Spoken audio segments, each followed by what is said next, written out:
Hello, I'm Hannah Thibodeau. Welcome to the National Mobile. Let's start with the top stories of the day as of 5 p.m. Eastern this Friday.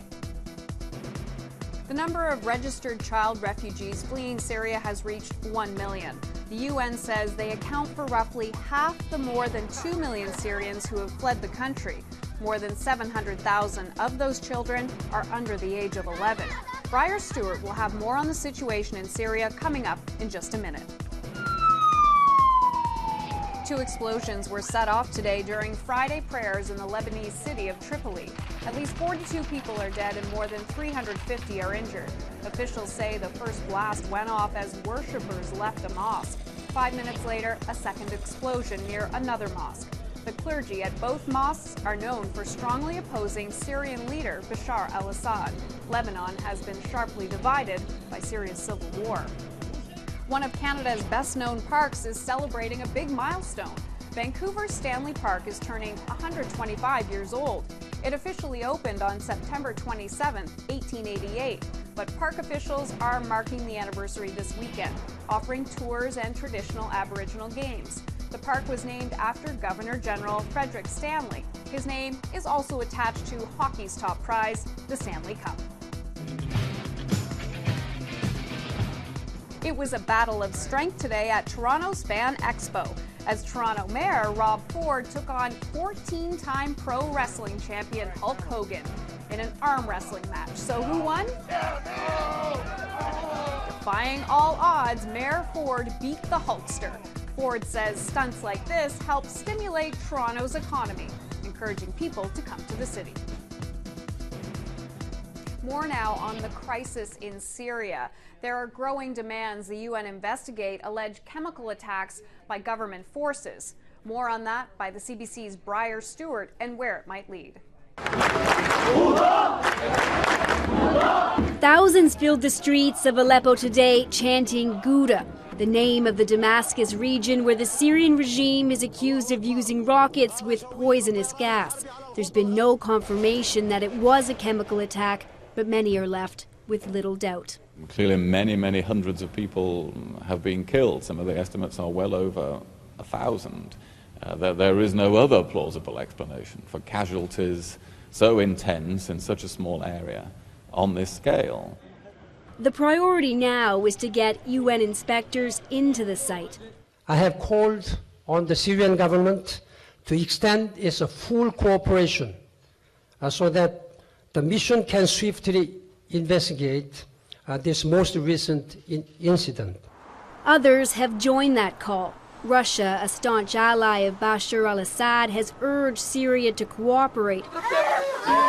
But officials there say they believe it's the opposition forces that are preventing inspectors from investigating.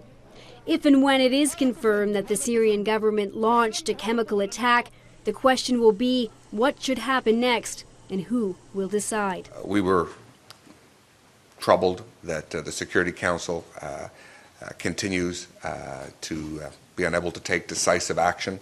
Last year, President Barack Obama said that the use of chemical weapons would be a game changer. But in an interview that aired today, his words were much more measured. Sometimes what we've seen is that folks will call for immediate action, jumping into stuff that does not turn out well, gets us mired in very difficult situations.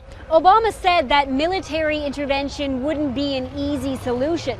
What he didn't say is just what the United States would do if investigators find out that chemical weapons were used in that latest attack. Briar Stewart, CBC News, Washington. In Egypt today, supporters of ousted President Mohamed Morsi took to the streets in what's been dubbed the Friday of Martyrs. Derek Stoffel has the details. Prayer before protests. This is the way Fridays have unfolded in Egypt in recent weeks after Mohamed Morsi was ousted by the Egyptian military. Today, the faithful came out to mosques across the country. The Muslim Brotherhood called on its supporters to hold protests when the services were over. They're calling this the Friday of Martyrs, a day of demonstrations to remember the 900 people who were killed in violence in Egypt last week. Most of those who died were Brotherhood supporters, killed when the security forces moved in to clear their protest camps.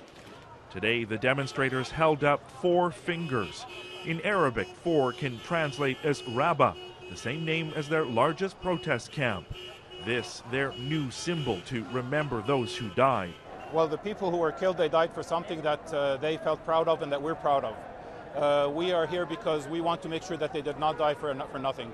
They died for something that is the freedom of the whole country. The army and police were prepared for the protests, out in large numbers, shutting off many major roads in Cairo. There were fears that the violence of last week would return. The protests today were loud but calm. Many of those here concerned about how the security forces would react. We are worried about that, but what we're going to do, we're going to sit in our home like mouses. We are not mice. But the size of these protests is a clear disappointment for the Brotherhood. It had called for a 1 million-man march. Thousands turned out.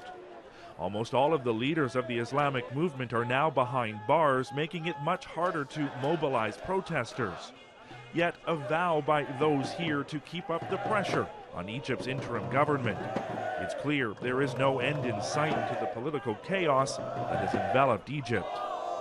Derek Stoffel, CBC News, Cairo. Be sure to watch The National tonight. Ian Hannah-Mansing will be rubbing shoulders with superheroes. He'll take you to Toronto's Fan Expo. That's 9 o'clock Eastern on CBC News Network.